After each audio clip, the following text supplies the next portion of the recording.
So hi everyone, I am Amrita and welcome back with Yummy Cake Recipes. So today we will make a beautiful anniversary cake. So let's get started. तो आज का cake जो हमारा है वो half KG में बनेगा, तो इसीलिए मैंने यहाँ पर 6 इंच का केक टिन लेकर इसको अच्छी तरह से ऑयल से पहले ग्रेस कर दी है और फिर बटर पेपर प्लेस कर दी है। अब मैंने यहाँ पर 5 मिनट के लिए पैन को प्रीहीट होने के लिए रख दी है। तो जब तक हमारा पैन प्रीहीट होता है तब तक हम केक के लिए बैटर बना लेते हैं। तो मेरा जो मेजरिंग कप है वो 240 ml का है। ये हमारा हाफ केजी केक है, इसलिए हमें यहाँ पर 1 कप प्रीमिक्स लेंगे। अब हम इसको अच्छी तरह से छान लेंगे। छानने से क्या होगा ना, हमारा जो बैटर बनेगा वो एकदम ही लम्प्स भी बनेगा। अब हम इसमें 1 टीस्पून ऑयल ऐड कर देंगे और पानी हमें हमेशा थोड़ी थोड़ी करके ही ऐड करनी है, पानी का हमें कोई मेजरमेंट नहीं लेनी है। तो ये हमारा बटरस्कॉच फ्लेवर का केक था, इसलिए मैंने यहाँ पर बटरस्कॉच एसेंस ऐड कर दी है।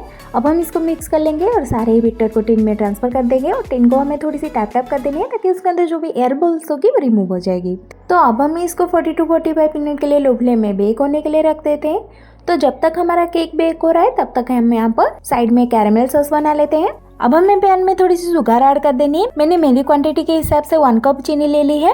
अब हम इसको थोड़ी सी मेल्ट होने देनी है और फिर हमें इसके ऊपर थोड़ी सी पानी स्प्रेड कर देनी है इसी तरह से, और हमें इसे लो फ्लेम में ही मेल्ट होने देनी है पूरी तरह से। जब वो मेल्ट हो जाए ना, फिर हमें इसके अंदर थोड़ी सी बटर ऐड कर देनी है और फिर हमने यहाँ पर अमूल फ्रेश क्रीम ऐड करी है और इसको हमें अच्छी तरह से मिक्स कर लेनी है जब तक ये थोड़ी सी गाढ़ी न हो जाए। अब हम इसको इसी तरह से साइड में कर देंगे। वो अपने आप ही जब ठंडा हो जाएगा तब हम इसको यूज करेंगे। तो केक के डेकोरेशन के लिए हमें जो फंडान वर्क चाहिए, चलिए अब हम उसको बना लेते हैं। तो मैंने यहाँ पर 2 कलर की फंडान की यूज की है, पर्पल और व्हाइट कलर की। मुझे यहाँ पर कुछ हार्ट्स बनाने थे और हार्ट्स के बैलून 2 बनाने थे, तो इसीलिए मैंने यहाँ पर इसको इसी तरह से बना दी है।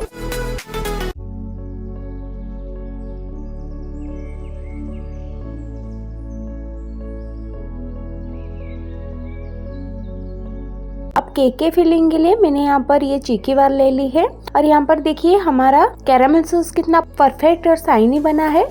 तो चलिए अब हम क्रीम को बीट कर लेते हैं। तो मैंने यहाँ पर ये ट्रोपोलेट की व्हिप्ड क्रीम यूज की है। आपके यहाँ जो भी व्हिप्ड क्रीम मिलती है आप उसको यूज कर सकते हैं। और क्रीम को हमेशा यूज करने से ना थोड़ी देर पहले उसको रूम टेम्परेचर में कुछ देर बाहर निकाल कर रख दीजिएगा ताकि उसके अंदर जो भी आइस क्रिस्टल्स होगी ना वो रिमूव हो जाएगी और हमारी क्रीम थोड़ी सी लिक्विड फॉर्मेट में आ जाएगी। और फिर हम जब क्रीम को बीट करेंगे ना तो हमारी क्रीम एकदम परफेक्ट बनेगी।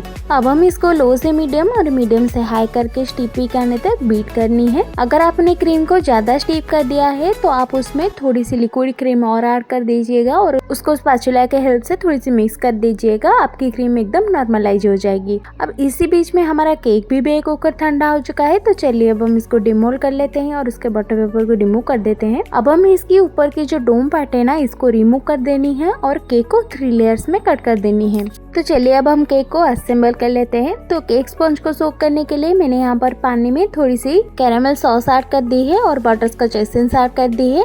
अब हमें बोर्ड में थोड़ी सी क्रीम लगा देनी है ताकि हमारा केक स्टेबल रहे। फिर हमें केक स्पंज की एक लेयर देनी है, उसको हमें अच्छी तरह से सोकिंग करने के बाद हमें क्रीम की एक लेयर देनी है और क्रीम में मैंने यहाँ पर चीकी बार को क्रॉस करके ऐड कर दी है और फिर हमें कैरामल सॉस की एक अच्छी सी लेयर देनी है। और इसी स्टेप आपको तब तक फॉलो करनी है जब तक केक की स्पंज खत्म नहीं हो जाती। और लास्ट में आपको केक को क्रम्ब कोट करके एटलीस्ट 10 to 15 मिनट के लिए फ्रीज में सेट होने के लिए रख देनी है। हम क्रम्ब कोट इसीलिए करते हैं ताकि हमारी केक स्पंज से जो छोटी छोटी सी क्रम्ब्स निकल के आती है ना वो हमारी फाइनल फिनिशिंग के वक्त कोई दिक्कत नहीं देगी। और मेरा यहाँ पर केक एकदम ही स्टेबल था तो इसलिए मैंने यहाँ पर इसकी डायरेक्ट ही आइसिंग कर दी है। तो फाइनल आइसिंग के लिए मुझे इसके आउटर कवरिंग को व्हाइट में ही रखनी थी और मुझे यहाँ पर एक टेक्सचर इफेक्ट भी चाहिए थी साइड्स में। तो मैंने यहाँ पर अच्छी तरह से इसको फिनिशिंग दे दी है और फिर यहाँ पर साइड्स में इसी तरह से पैलेट नाइफ के हेल्प से एक टेक्सचर दे दी है। ऊपर मैंने एक स्वेल का पैटर्न भी बना दी है और इसको कुछ देर फ्रीज में सेट होने के लिए रख दी है। तो चलिए अब हम फाइनल डेकोरेशन कर लेते हैं। तो मैंने यहाँ पर ये 12 इंच का केक बोर्ड ले ली है। अब हम हमारे केक को इसके ऊपर शिफ्ट कर देंगे और बाकी के डेकोरेशन को कंप्लीट कर देंगे।